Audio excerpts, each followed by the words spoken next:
સુરેન્દ્રનગરની પાણશિયાળી પોલીસે ખેડૂતની ખરી મહેનતે પકવેલા જીરાની ચોરી કરનાર આરોપીને ઝડપી પાડ્યો। આરોપીઓ ખંભલાવ ગામે રાતના સમયે ખેતરમાંથી જીરું વાઢીને ચોરી કરી પલાયન થયા હતા।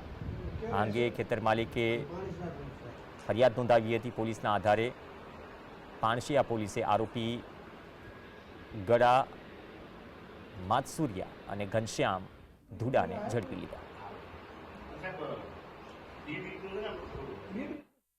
ત્યાં ધીરુભાઈ મગનભાઈ ચૌહાણ એમની વાડીમાંથી જીરું ચોરીનો એક બનાવ બનેલો હતો।